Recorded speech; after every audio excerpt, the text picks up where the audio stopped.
Olá, eu sou o Reverendo Hélio de Oliveira Silva e essa é a nossa aula de número 14 do curso de História da Igreja Presbiteriana do Brasil do Seminário Presbiteriano Brasil Central. Nessa oportunidade, eu quero falar um pouco sobre o ministério do Reverendo John Boyle. John Boyle nasceu em 1º de março de 1845 no condado de Spencer, norte do estado de Kentucky, nos Estados Unidos. Teve formação do tipo velha escola e veio com a esposa para o Brasil em 1873, indo trabalhar inicialmente no Recife, juntamente com o reverendo John Rockwell Smith.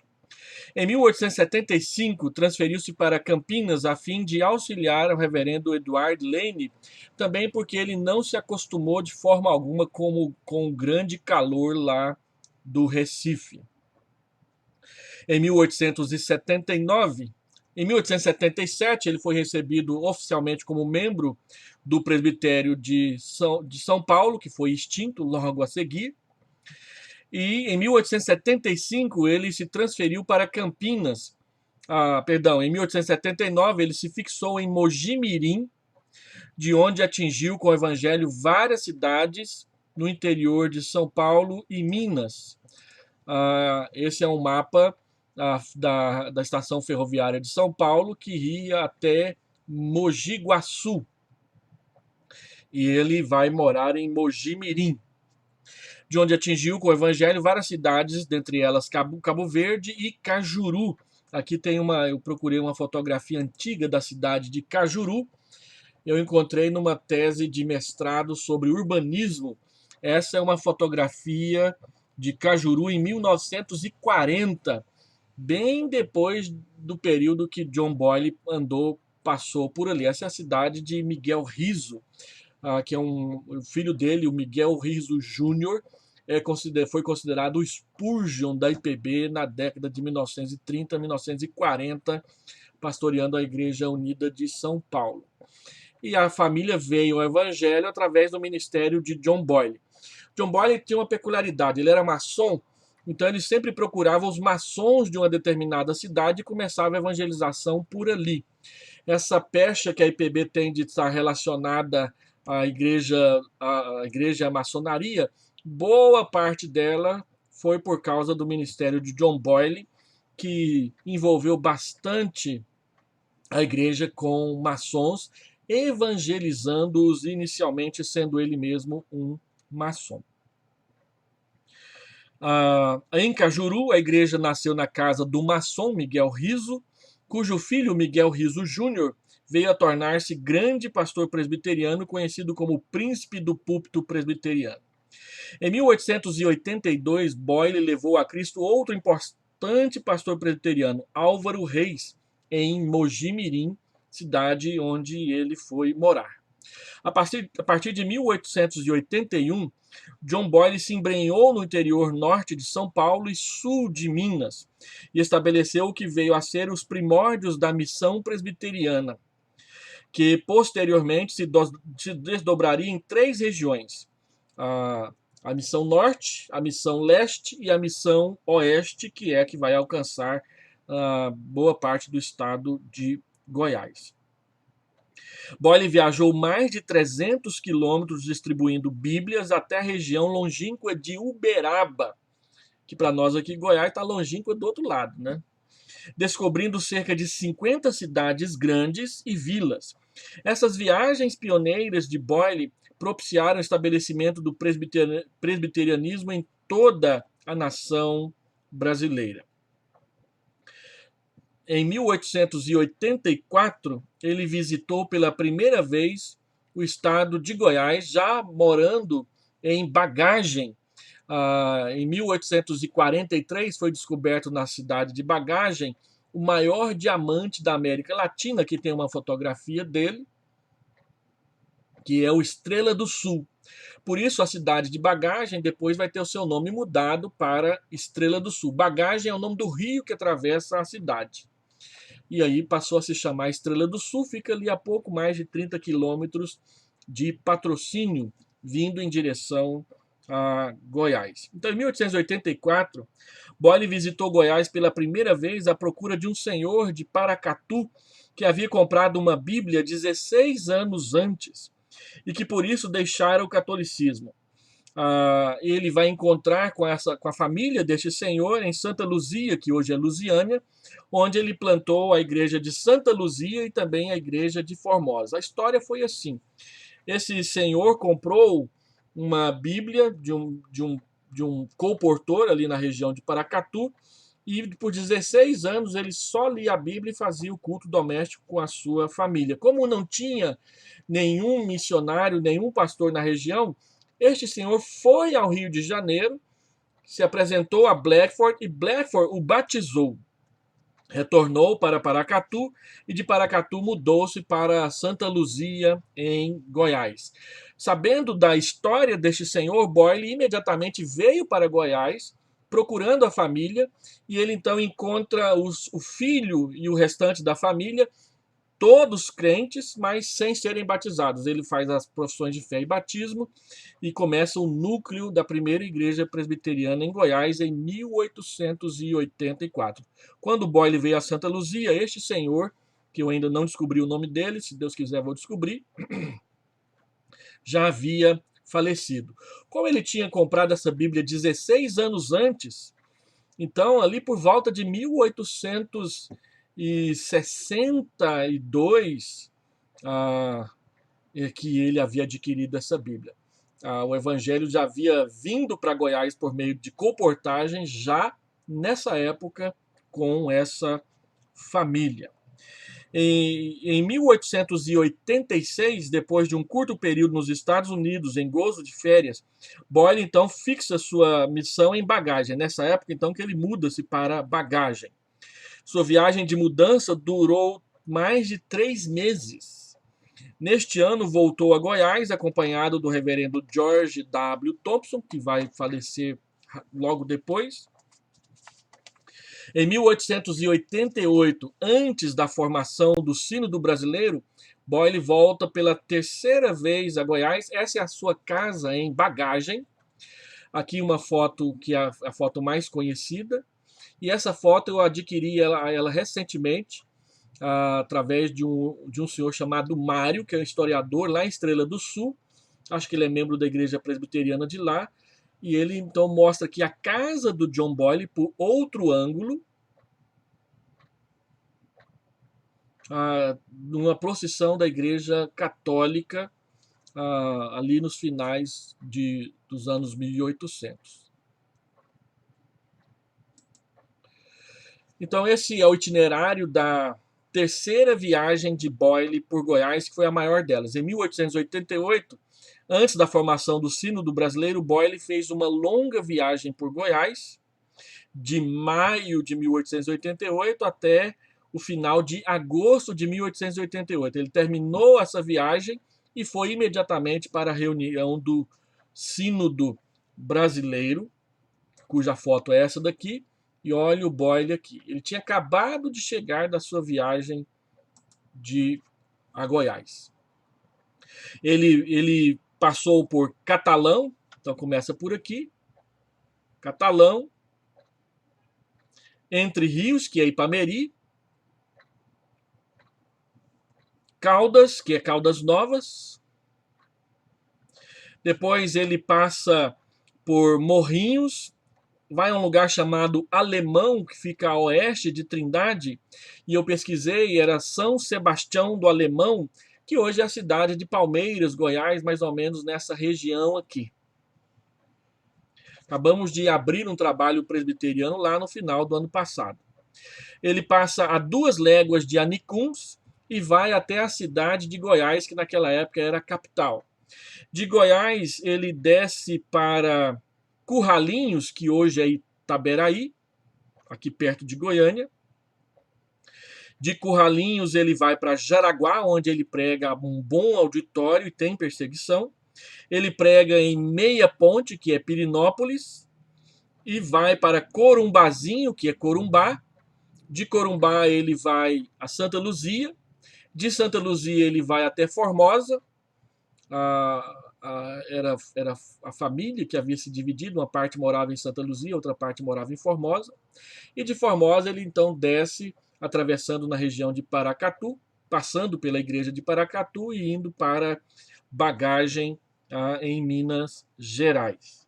Nessa viagem ele conhece o bispo de Goiás e ele tem uma conversa com esse bispo, no qual o bispo diz: olha, não sei porque o senhor veio aqui em Goiás, aqui o catolicismo é muito forte, o protestantismo não vai pegar em Goiás. E Boyle respondeu: olha, quanto a isso eu não sei, a minha única obrigação é pregar o evangelho, se a pessoa vai aceitar receber o evangelho ou não, isso é com ela, eu deixo isso com Deus. Agora, o evangelho pegou no Rio de Janeiro, pegou em São Paulo, está pegando em Minas Gerais, também vai pegar aqui em Goiás, e nós somos testemunhas de que pegou mesmo. Boyle escreveu em seu relatório de viagem, dessa mesma viagem, que está registrado no periódico The Missionary. Eu procurei esse relato dessa viagem lá em São Paulo. O resumo dela está publicado num dos livros do reverendo Boanerges Ribeiro. Ele gasta 6 páginas do seu livro narrando essa viagem do John Boyle a Goiás. Mas, olhando os The Missionary encadernados, tem várias coleções encadernadas no Arquivo Presbiteriano, mas o de 1889 falta exatamente um mês dessa viagem de Boyle aqui a Goiás, de 1888. Eu encontrei a quarta viagem, que é a que veio depois, a traduzi, vou publicar no meu livro, mas a terceira viagem completa não tem, só se for nos Estados Unidos e tentar encontrar por lá. Mas ele, no final desse relatório, o reverendo Boanerges coloca lá o que ele diz. Ele diz o seguinte: o que mais precisamos no Brasil não é porta aberta. A porta está escancarada. Precisamos de mais trabalhadores na seara já de todo madura. Ele vai dizer algo muito parecido no final da sua quarta viagem, quando ele pregou o evangelho aqui pertinho de nós, em Piracanjuba, em 1889. No ano seguinte, ele abriu a terceira estação missionária da Igreja do Sul, que abrangia os estados de Minas e Goiás. As duas outras eram a Missão Norte, Maranhão, Ceará e Pernambuco, a Missão Sul, que ficava em Campinas, e ele sozinho tinha a Missão do Interior ali em Bagagem. É por causa do nome que foi dado a essa missão do Boyle que eu tenho chamado Boyle de Hudson Taylor da Igreja Presbiteriana do Brasil. Hudson Taylor começou a missão para o interior da China em 1867, apenas 7 anos antes de Boyle vir para o Brasil em 1873. Eu creio que Boyle entrou em contato com as ideias e a forma de Hudson Taylor trabalhar, e ele procurou implantar aqui no Brasil o que o Hudson Taylor havia feito lá na China, levar o evangelho para o interior e não deixá-lo simplesmente no litoral. Ele é o Hudson Taylor da Igreja Presbiteriana do Brasil. Boyle foi, ao lado de Blackford, o grande idealizador do sínodo do presbiteriano de 1888. Nessa foto importantíssima da história da IPB, nós temos aqui a maioria dos pastores. A grande exceção aqui nessa foto é a ausência do reverendo Miguel Torres, que nessa ocasião estava trabalhando em Caldas, Minas Gerais, e tinha adoecido, por isso não compareceu à reunião do sínodo. Então nós temos aqui o Blackford, que é o principal líder da IPB, Butler do seu lado, John Rockwell Smith logo aqui à sua esquerda, o Edward Lane com ele, o Chamberlain aqui embaixo e o Boyle lá em cima, o Francisco da Gama com a sua barba exótica aqui. E uma novidade interessante, depois eu vou falar sobre isso de novo, é esse negro aqui, ó, Antônio Rangel, presbítero da igreja de Mojimirim, local onde Boyle havia trabalhado. Um negro, 6 meses após a libertação dos escravos, 13 de maio de 1888, já era presbítero de uma igreja presbiteriana do Brasil. Olha só que coisa interessantíssima. Então, Boyle foi, ao lado de Blackford, o principal arquiteto do Sínodo de 1888.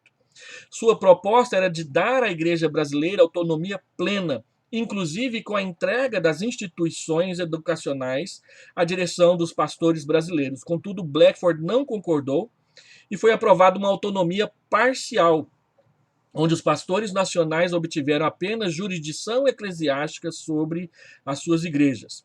Boyle, porém, avisou que isso causaria muitos problemas, o que de fato aconteceu. No sínodo, Blackford foi eleito moderador e Boyle foi eleito secretário permanente. O vice-moderador foi o Lane, como eu havia dito anteriormente. Ainda em 1889, Boyle vai fundar o jornal O Evangelista. Aqui está o itinerário da sua última viagem por Goiás. Ele passa por 3 ranchos, Catalão, vai até Santa Luzia. A descrição dessa viagem de Catalão a Santa Luzia é muito interessante. Ele vai a Bonfim, que é Leopoldo de Bulhões hoje, desce a Pouso Alto, que é Piracanjuba, mas ele passa perto de Bela Vista, de Goiás, fala sobre essa questão de lá ter uma bela vista, mas não prega ali porque estava tendo queimada na região e havia muita fumaça, então eles passaram direto e foram para Pouso Alto, que é Piracanjuba, onde ele pregou no cartório da cidade e a cidade inteira veio ouvi-lo pregar, insistindo para que ele se mudasse para Goiás e morasse ali. Então ele diz, olha, se nós tivéssemos pelo menos mais 50 missionários, o Brasil inteiro seria ganho para Jesus. E de Piracanjuba ele desce para Bagagem.